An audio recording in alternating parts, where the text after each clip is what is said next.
Hey, I'm Scott Sorensen from Minnetonka High School in Minnesota, USA, and this is my project on acoustic cavitation. Um, so, according to the World Health Organization, 3.4 million people die each year of waterborne illness. Nearly all of these deaths occur in the developing world, and roughly 1.5 million of those fatalities are children. In most cases, the water is full of harmful bacteria due to exposure to sewage water or solid waste, and they don't have sufficient sanitation to deal with that. So a byproduct of that inefficient sanitation, third world poverty, and access to water, these illnesses constitute the leading cause of death in the United States, worldwide. Most water disinfection techniques are ineffective and costly, and as a result, first world countries struggle to provide aid to the nations that need it most. In addition, I'd just like to add, I'm sorry if there's any background noise or people running through. I'm at my school doing this, so. In the last few years, acoustic cavitation has been gaining ground as a method of water purification. A solution to bacteria, usually aqueous, so bacteria suspended in water, is exposed to ultrasonic waves, which will pulse through the solution and allow the pressure to oscillate. So you got a 1 or 2 liter vat, and the pressure is going up and down and up and down. And at the low pressure points during these oscillations, microbubbles form and grow in the solution. So at the higher points, they're retracting or they're popping upon sufficient mass, and at the lower points, they're expanding. So once we hit a high point where the bubble is big enough and the collapse velocity is high enough, any water vapor inside is actually not going to have time to migrate through the bubble wall and to the outside again. And so at these high points of compression, it collapses, it's got nowhere to go, and there's so much pressure and temperature built up in that tiny little space, the water molecules inside actually get separated in two. So you get a hydrogen and an OH, which are going to be and the OH is going to be your hydroxyl radical. So you can see that you get to the implosion phase. So it releases up to 6,000 atmospheres of pressure, splits the water molecules in half, and this hydroxyl radical now desperately wants an electron. It's a powerful oxidizing agent, and that's why it's going to really help us. It's going to go through the solution, and it's going to break down the cell walls of all of these bacterium that are in the aqueous solution. So that sounds great, right? We can kill any kind of bacteria, antibiotic resistance or susceptible or whatever the heck you have in the solution, and render the water drinkable in as few as 10 minutes, according to some studies. The only problem is that this process is expensive, energy intensive, and really difficult to perform on the large scale that we need it. If you're purifying water in 1 to 2 liter vats, it's not going to work for the entire developing world.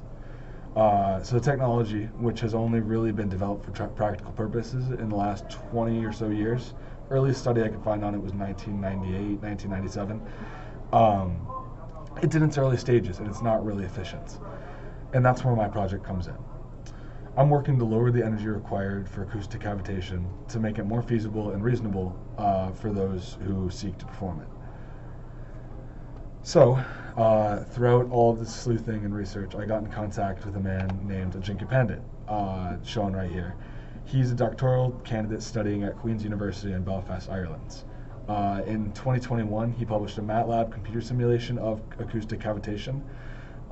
It was a single bubble model, so it's slightly simplified, but you're able to plug in bubble radius and contents of certain gases like nitrogen and argon that are in the air, and it will spit out graphs and statistics that are hopefully going to show you to a certain degree what that cavitation is going to look like. His main concern was just upping the amount of knowledge in the field, not really making any physical, technical improvement.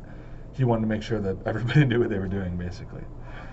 So I got in contact with him after a few days of searching, and as I talked with him, Mr. Pandit suggested that the rising amount of energy applied to the solutions via these ultrasonic waves would eventually cause a phenomenon known as cloud cavitation.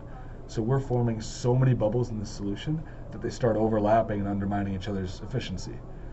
They fuse and cancel each other out, basically. And that nullification of each other's effect is going to lower the hydroxyl radical production, and as such, the efficacy of the entire operation. It's going to undermine everything we're doing. Um, so then we get to the question of, we need to hit this Blake threshold right here.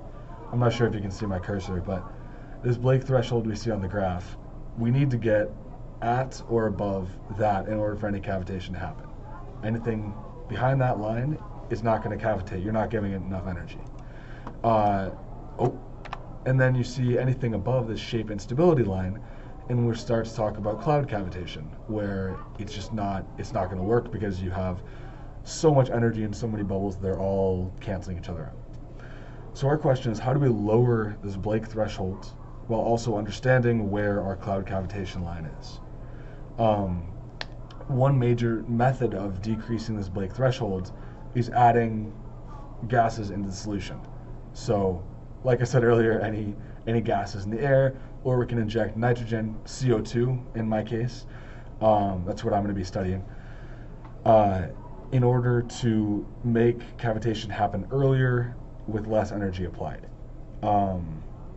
So in order to demonstrate cloud cavitation and the declining efficiency upon a certain passage of the Blake threshold and that shape and stability line, I'm going to be integrating equations for CO2 contents into the existing program. So I found another study related to Mr. Pandit's study that talks all about the effect of putting CO2 into a cavitating solution.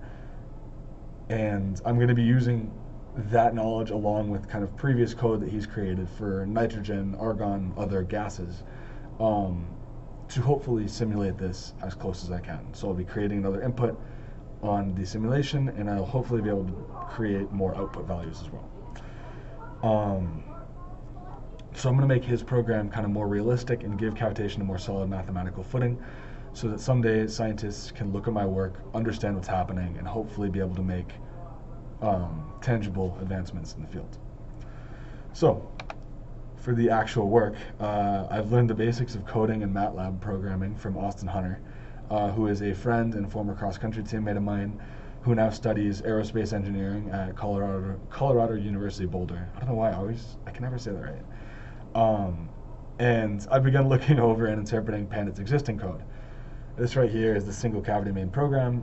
It's just a few lines of it, obviously. But there are a lot of variables to keep track of and a whole lot of everything going on that I'm going to have to sleuth into, figure out what I'm copying, what variables I need to add, and all that stuff. So Austin has taught me a lot of the MATLAB basics.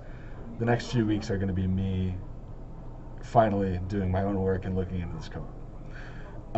So it took a lot of effort to get where I am and to gain the knowledge that I've gained. But I'm really, really excited to finally get to make my own impact in the field. So thank you for watching. I'm having fun with my projects, and I'll see y'all later.